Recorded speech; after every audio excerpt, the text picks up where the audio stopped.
사랑하는 성도 여러분, 여러분께서는 지금 이 자리에 다 모이시기 전까지 어디 있다가 오셨나요? 네, 집에 있다가 오신 분도 계시고, 일터에 계시다가 오신 분도 계시고, 또 누군가와 만남을 하다가 이 자리에 오신 분도 계시고, 어디에 자리에서 섬기다가 오신 분도 계실 것입니다.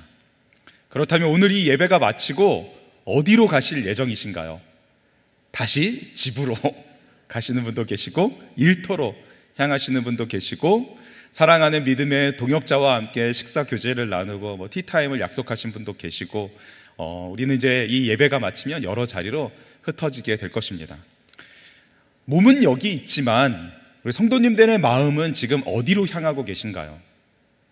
내 몸은 지금 여기 있지만 내 마음은 지금 어디로 계속 향하고 계신가요? 어디를 향해 나아가고 있고, 또 내 가족 마음에 품고 기도할 때에 우리 가족은 또 어디를 향하길 바라시나요? 또 그리고 우리 자녀들, 우리 손주들은 또 어느 길로 어디를 향하고 나아가도록 또 원하고 계신가요? 방향을 잠시 잃었을 수도 있습니다. 내가 어디로 나아가야 될지, 나는 확신하며 이 길로 왔는데 이 길이 아닌가 보다 하는 막막함 속에 잠시 방향을 잃은 것 같아서 멈춰 계신 분도, 그런 마음으로 계신 분도 이 자리에 계실 것 같습니다. 근데 중요한 것은 우리가 잠시 방향을 다시 정하기 위하여 멈출 수는 있어도 아예 방향을 영원히 잃어버릴 수는 없습니다. 왜냐하면 하나님께서는 우리 마음을, 우리 몸을 어떤 방향으로 계속해서 향하고, 우리 마음과 몸도 계속해서 멈추지 않고 그곳으로 나아가도록 지으셨기 때문이죠. 프랑스 실존주의 철학자 장폴 사르트르는 그렇기 때문에 인간에 대하여 이렇게 정의를 했는데요, 인간은 정지할 수 없으며 정지하지 않는다. 현 상태로 머물지 않는 것이 인간이다. 하나님께서 우리를 지으신 것을 아주 정확하게 파악을 한 것 같습니다. 계속해서 어디론가 향하도록, 지금 이 자리에 머물지 않고 계속해서 무엇인가 더 나은 방향으로 몸이 가고 마음이 가도록 하나님께서 우리를 그렇게 지으신 것이죠. 우리는 분명 마음속으로 어딘가를 향하여, 그 목적지를 향해 정해놓고 그곳으로 계속해서 나아가고 있습니다. 기도하는 것을 통하여 오늘 이 자리에서 그 방향을 더욱더 분명하게 하실 수 있고, 또 하나님께서는 오늘 기도를 통하여서 방향을 조금 수정해 주실 수도 있고, 아니면 잃었던 방향이라고 생각했던 이 자리에서 다시 하나님께서 나아가야 될 방향을 분명하게 보여주실 것입니다. 중요한 것은 방향도 물론 중요하지만 그 방향으로 나아갈 때에 우리의 마음이 너무 중요한 것이죠. 우리 마음이 뜨거워야 할 텐데, 분명 어디론가 나아가고 있지만, 마음에 그 방향을 정하고 그곳으로 나아가고 있지만 어느 순간 우리의 마음이 냉랭한 채, 뜨거워지지 않는 채 그곳으로 향하게 되는 것, 그것이 정말 문제인데요, 오늘 하나님께서 우리에게 들려주시는 말씀을 통하여서 우리의 마음이 뜨거워지고 우리가 갈 길을 정확하게 알아서 기도하며 나아가는 이 시간이 되게 해주실 줄 믿습니다. 오늘 본문을 보면은 어디론가 향하는 두 사람을 볼 수 있는데요, 누가복음 24장 13절을 우리 다시 한번 함께 읽겠습니다. 시작. 그날에 그들 중 둘이 엠마오라는 마을로 가면서, 아멘. 먼저 그날에입니다. 그날은 어떤 날이냐면 안식일 후 첫날입니다. 유대인의 큰 명절인 유월절이 마치고 이제 맞이한 그 다음 날입니다. 안식일 다음 날, 유월절을 마친 그 안식일 다음 날. 보다 말씀의 흐름 속에서 정확하게 보자면 예수님께서 십자가에서 돌아가신 지 3일째 되는 날, 바로 이 날은 그날입니다. 그날에 그들 중에 두 명이 예루살렘에서 25리 되는 엠마오로 향하고 있습니다. 여기서 그들 중에 둘은 누군가? 여기서 먼저 그들은 예수님의 제자들, 12제자를 포함한 예수님의 제자들을 뜻합니다.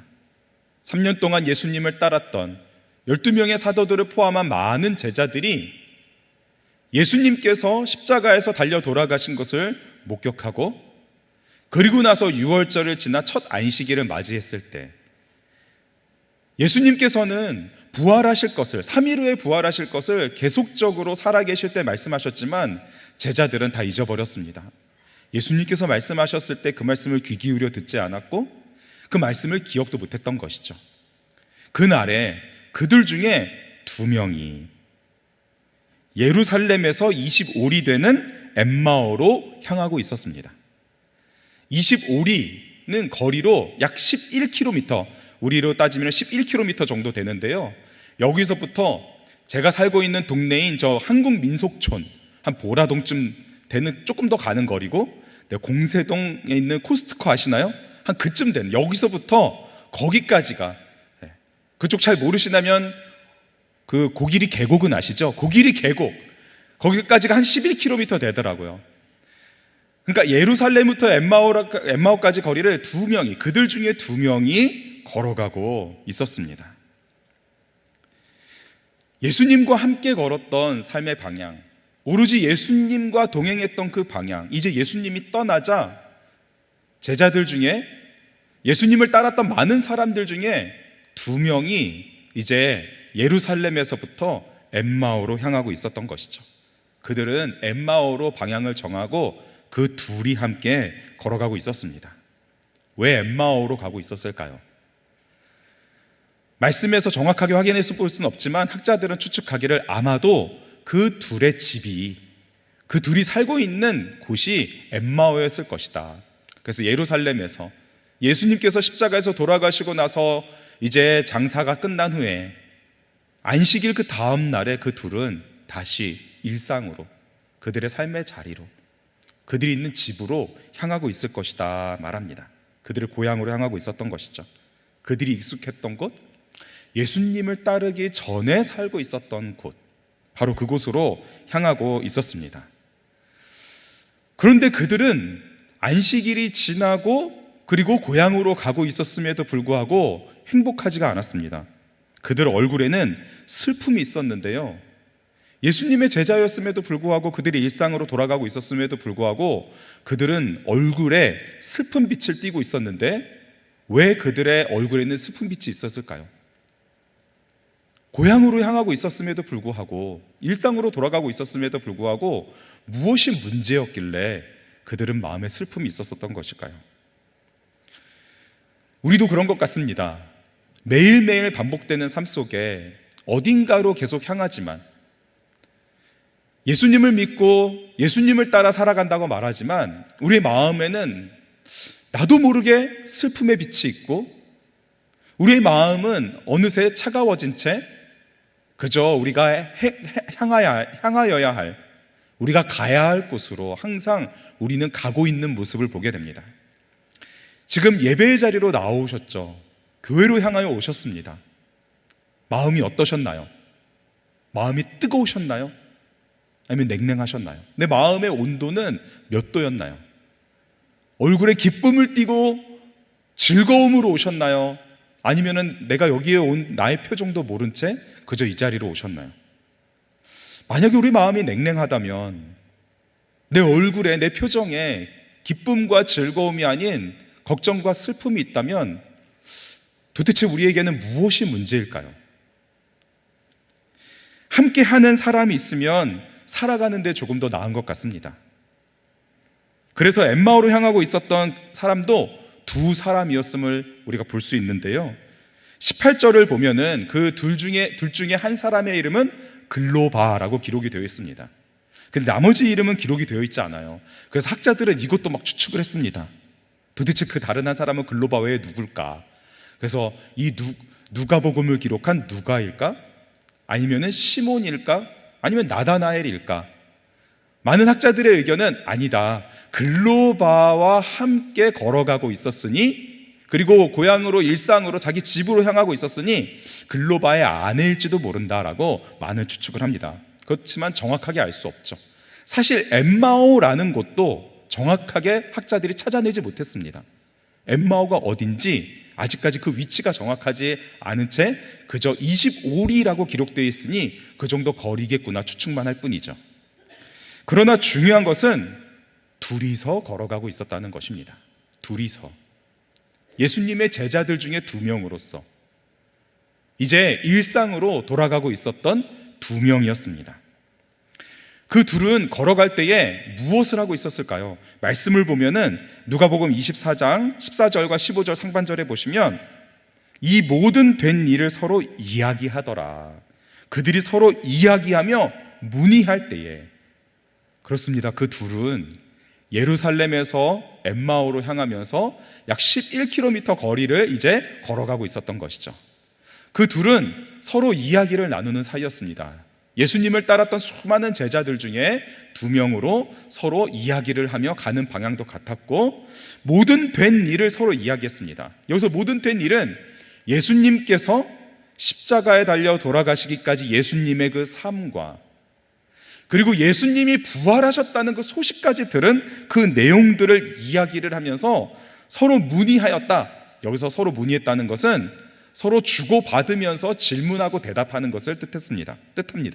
서로 주거니 받거니 질문하고 대답하면서 그들의 대화의 주제는 예수님이었음을 알 수가 있는 것이죠. 얼마나 좋은 관계인가요? 같은 방향으로 향하면서 예수님에 대해서 이야기를 나누고 함께 길을 걸어가고 있었습니다. 참 좋은 사이고 참 행복한 모습이죠. 하나님은 이와 같이 우리를 함께 하도록 지으셨습니다. 혼자서는 결코 행복할 수가 없어요. 혼자서는 우리가 살 수 있고 즐거움이 있고 평안할 것이다 이야기하지만, 나는 자연인이다 외치면서 외딴 곳에서 혼자 살고 싶은 마음이 우리 가운데 있을지 모르지만 하나님은 우리를 그렇게 짓지 않으셨습니다.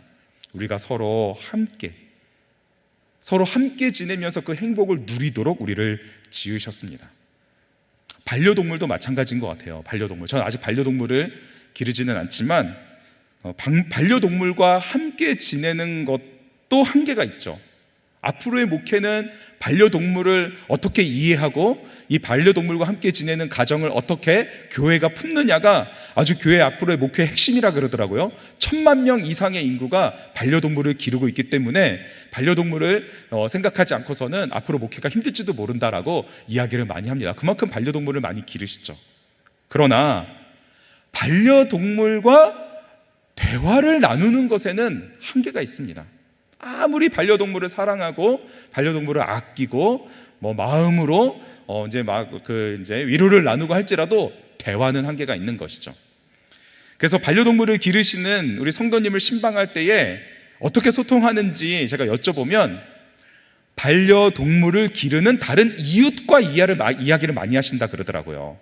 반려동물과 이야기를 나누는 것이 아니라 반려동물을 기르는 다른 이웃과 이야기를 하게 된다. 그래서 제가 유심히 봤습니다. 운동 삼아 동네를 걸을 때 한 저녁 8시, 9시쯤 되면은 이제 반려동물과 산책을 하시는 분이 굉장히 많아요. 근데 놀라운 것을 정말 발견하게 됐습니다. 서로 모르는 사이인데도 불구하고 반려동물이 서로 냄새를 맡고 있는 것을 통해서 인사를 나누시더라고요. 어디 사시냐 인사를 나누시고 서로 친구가 되는 것을 보게 됩니다.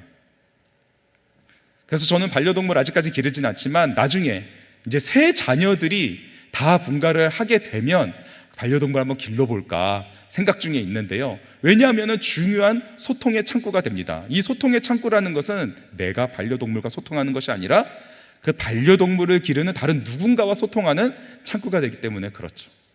이렇게 하나님은 우리의 본능 속에 누군가와 대화를 나누고 누군가와 소통하면서 행복을 누리도록 하나님은 우리를 그렇게 지으셨습니다. 그렇기 때문에 카를 야스퍼스라는 사람은 나는 오직 타자와 소통하면서 진정한 내가 된다라고 말하면서 이와 같이 말했는데요. 우리를 어떻게 정의하는지, 인간을 어떻게 정의하는지 한번 읽어보겠습니다. 시작. 우리는 서로 소통하지 못할 때 고독 속에서 죽어간다. 비로소 인간으로서 진정으로 살아있음을 느끼게 된다. 철학자까지도 아주 정확하게 파악을 했습니다. 서로 소통할 때, 진실하게 소통하게 될 때 인간으로서 진정 살아있음을 느끼게 된다. 하나님이 우리를 그렇게 지으신 것이죠. 서로 소통하고 이야기 나누고 대화를 나누고, 장애가 있어서 말을 하지 못할지라도 하나님은 소통하게 하셨습니다. 말을 하지 못할지라도 어떻게 소통하나요? 그쵸, 수어라 그러죠. 수어, 사인 랭귀지, 수어를 통해서 서로 소통하게 하셨습니다. 그래서 놀라운 것은 뇌과학자들이 이 인간을 연구할 때에 말을 하지 못하는 사람들, 장애가 있는 사람들이 서로 어떻게 대화를 나누는지, 이 수어를 통하여서 대화를 나눌 때에 뇌의 어느 부분이 활성화되는지를 연구했는데요, 놀랍게도 언어를 사용하는 뇌의 영역이 활성화되는 것을 확인했다 그러더라고요. 말을 하지 않아도, 말로서 소통하지 않아도 수어, 이 사인 랭귀지를 통해서 서로 소통하는 것을 통해 이 뇌의 언어의 영역이 활발하게 되는데, 왜냐하면은 그 소통을 통해서 서로 행복감을 느끼게 해놓으셨기 때문인 것입니다. 이처럼 하나님은 우리를 소통을 추구하면서 대화하도록, 서로 진실한 대화를 통하여서 행복하도록 그렇게 지으신 것이죠. 왜냐하면 하나님의 형상을 닮았기 때문입니다. 성부, 성자, 성령 하나님, 삼위일체 하나님께서는 서로 교통하시고 대화하시며 서로 사랑으로 겸손히 섬기시며 그 소통의 모습을 우리 가운데 담아 놓으셔서 창세기 2장 18절에 여호와 하나님이 이르시되 사람이 혼자 사는 것이 좋지 아니하니 내가 그를 위하여 돕는 배필을 지으리라. 함께 소통하면서 지어놓도록 살아가도록 하셨죠. 그래서 전도서 4장 12절에는 한 사람이면 패하겠거니와 두 사람이면 능히 감당하나니 삼겹줄은 쉽게 끊어지지 않는다. 두 사람이 서로 따뜻하게 같이 함께 나아갈 수 있도록 그렇게 지으셨습니다. 예수님도 제자들을 복음 전하기 위해 파송하실 때 한 사람씩 보내지 않으시고 어떻게 보내셨나요? 둘씩 짝지어서 보내신 것이죠. 하나님은 우리에게 서로 같이 함께 하도록 하시면서 소통하게 하셨습니다. 말을 통해서. 그리고 하나님은 궁극적으로 말을 통해서 우리와 소통하시죠. 그래서 칼 바르트라는 신학자는 하나님은 어떤 하나님인가? 하나님은 말씀하시는 하나님이다라고 정의를 했습니다. 하나님은 말씀하시는 하나님이다. 말씀을 우리에게 주시고 말씀으로 소통하시면서 우리가 서로 말씀으로 소통하도록 우리를 그렇게 지으셨다. 말씀하시는 하나님은 먼저 인간에게 말을 걸어오신다라고 우리는 말씀을 통해 알 수 있습니다. 우리가 함께 서로 소통하고 하나님과 소통하고, 그리고 서로 소통하면서 하나님을 중심으로 서로 진실하게 우리가 신앙생활하도록, 삶을 살아가도록 그렇게 지으신 것이죠. 사랑하는 여러분께서, 성도님께서는 누구와 가장 소통이 잘 되시나요? 내가 누구와 소통할 때 가장 행복을 느끼시나요? 내 배우자와 소통할 때 가장 행복을 느끼시나요? 내 자녀와, 내 친구와, 내 신앙의 동료와, 우리 성도님들은 누구와 소통할 때 가장 행복을 느끼시나요? 하나님은 우리를 그렇게 소통하며 행복하게 지내도록 우리를 이렇게 지으신 것이죠. 엠마오로 향하고 있던 두 사람도 서로 소통했습니다. 이야기를 나누면서, 예수님에 대한 이야기를 나누면서 예루살렘에서 엠마오로 향하고 있었던 것이죠. 그런데 서로 소통하고 있음에도 불구하고, 이야기를 나누고 있음에도 불구하고 그들은 얼굴에 슬픔이 있었습니다. 그들 마음은 냉랭했습니다. 무엇이 문제일까요? 우리도 신앙생활을 하면서 마음이 잘 맞는 신앙의 동료와 이야기를 나누지만, 그 이야기 속에서 행복을 누리지만 그 행복이 얼마 가지 못할 때가 있는 것 같습니다. 막 대화를 나누면서 즐겁게 이야기를 나누지만 또 내 삶의 자리에서 혼자 있거나, 아니면 대화를 나누는 중에도 우리 마음 가운데는 말로 표현하지 못할 허무함과 공허함, 때로는 대화를 나누는 그 중에 있음에도 불구하고 외로움을 느끼거나, 대화를 통해서 무엇인가 답을 찾기 원하지만 답을 찾지 못한 채 얼굴에 근심과 슬픔이 있게 되는 때가 있죠. 무엇이 문제이길래 우리는 함께하고 있음에도 불구하고 마음에 공허함과 얼굴에 슬픔이 있게 되는 것일까요? 예루살렘에서 엠마오로 향하고 있던 글로바와 그 다른이, 그 둘은 예수님을 아주 가까이서 따랐습니다. 예수님의 제자들이었고, 예수님의 죽으심을 목격하는 그 자리에 있을 정도로, 그리고 예수님의 부활의 소식을 듣고 그들이 함께 이야기를 나눌 정도로 그들은 아주 가까이서 예수님을 따랐던 사람들이었습니다. 예수님에 대해서 아주 잘 알고 예수님이 행하신 기적도 보고 예수님의 가르침을 들었던 사람들입니다. 하지만 그들은 왜 슬픔 속에 있었을까요?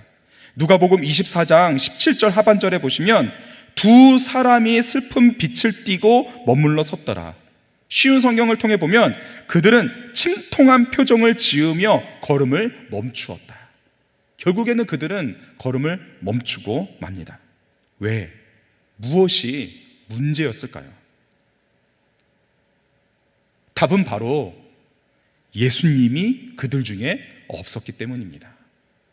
예수님이 그들 가운데 함께 하시지 않았기 때문에, 부활하신 예수님이 그들 가운데 없었기 때문에 그들은 그동안 예수님을 따랐어도 예수님께서 지금 함께 하심을 몰랐기 때문에 그들은 곧 얼굴이 침통해졌다는 것이죠. 누가복음 24장 16절에 그들의 눈이 가리어져서 그인 줄 알아보지 못하거늘, 예수님께서 부활하신 모습으로 그들과 함께 그 길을 걷고 계셨음에도 불구하고 그들은 예수님이 함께 계심을 알지 못했습니다. 말을 걸어오시는 예수님이 바로 옆에 있었음에도 불구하고 그들은 예수님을 알아채지 못했습니다. 왜냐하면 그들 마음에는 예수님이 계시지 않았기 때문이죠.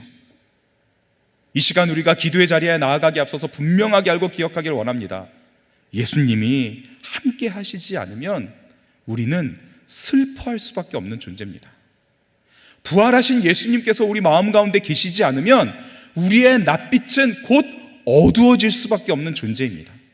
예수님에 대해서 아무리 많이 알고 아무리 많이 배우고 아무리 들어도 내가 지금 예수님과 함께 하지 않으면 우리는 곧 슬픔 가운데 거할 수밖에 없는 존재인 것이죠. 왜냐하면 우리 마음에는 죄로 인한 구멍이 있기 때문입니다. 그 죄로 인한 구멍은 오직 예수님만이 메꾸실 수 있는데 우리가 다른 것으로 채우려고 할 때에 그 구멍은 결코 메꿔질 수가 없기 때문이죠. 우리는 이미 알고 있습니다. 이 세상 어떤 것으로 이 구멍을 메꿔보려고 할지라도 메울 수 없음을 알 수 있죠.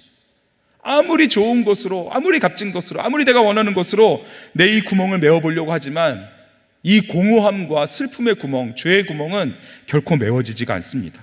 왜냐하면 오직 부활하신 예수 그리스도만으로, 주님께서 우리와 함께 하시는 것만으로, 성령님을 통하여 부활하신 예수 그리스도가 우리와 연합하여 온전히 우리 안에 거하시는 것만으로만 우리가 이 죄의 구멍을 메울 수 있기 때문이죠. 예수님이 얼마나 좋으신 분이냐면 누가복음 24장 15절에 예수님이 이와 같이 임하시는 것을 통해 알 수 있습니다. 우리 함께 읽겠습니다. 그들이 서로 이야기하며 문의할 때에 예수께서 가까이 이르러 그들과 동행하시나. 아멘. 예수님께서 동행하십니다. 어느샌가 예수님께서 가까이 오셨습니다. 그들의 대화 가운데 함께 하십니다. 부활하신 예수님은 친히 가까이 오셔서 그들에게 말을 걸어오십니다. 답이 없던, 슬픔 가운데 있던, 예수님에 대한 이야기는 나누지만 결국 발걸음을 멈춘 채 슬픔 가운데 거할 수밖에 없던 그런 제자들의 그 자리에 예수님께서 어느샌가 따라와 가까이 함께 하시면서 제자들에게 말씀하십니다. 너희가 길 가면서 주고받은 이야기가 무엇이냐? 이렇게 말을 걸어오시면서 예수님은 이와 같이 알려주십니다. 누가복음 24장 27절 함께 읽겠습니다. 이에 모세와 모든 선지자의 글로 시작하여 모든 성경에 쓴 바 자기에 관한 것을 자세히 설명하시니라. 아멘. 이 말씀을 들었으면 자세히 예수님께서 가르쳐 주시는 것을 다 들었습니다. 그런데 제자들은 예수님을 알아보지 못했습니다.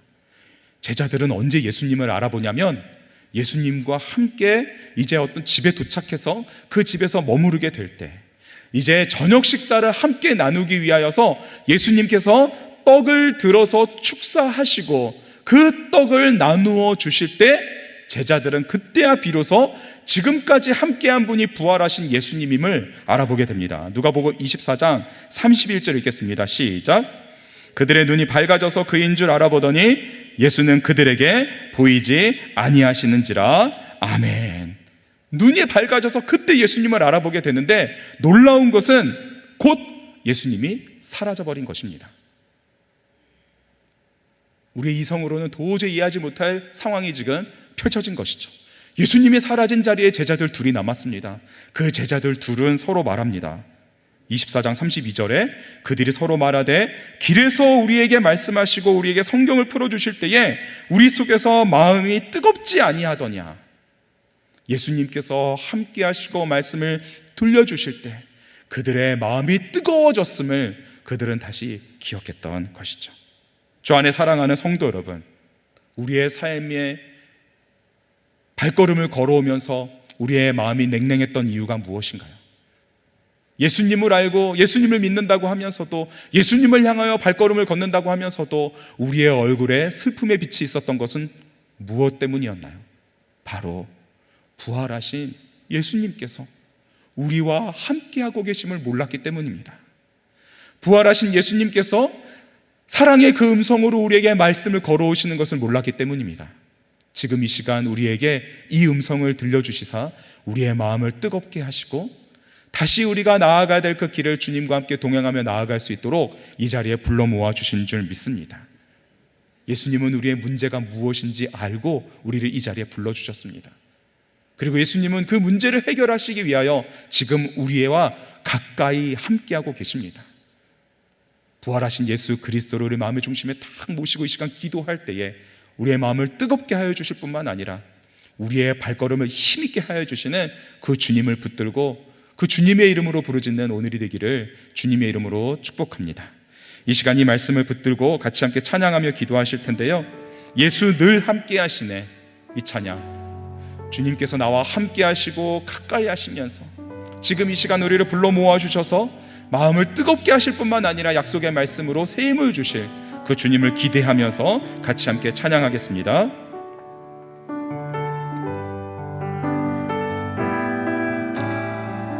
고단한 인생길, 고단한 인생길, 힘겨운 오늘도 예수 내 마음 아시네. 지나간 아픔도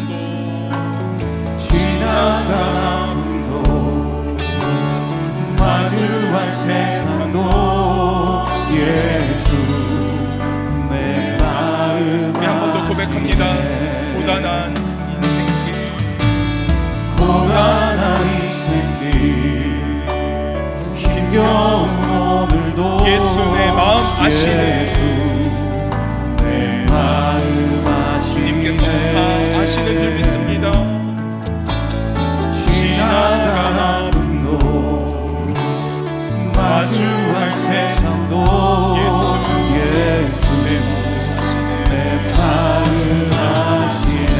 믿음의 눈 들어, 믿음의 눈 들어 주를 보리.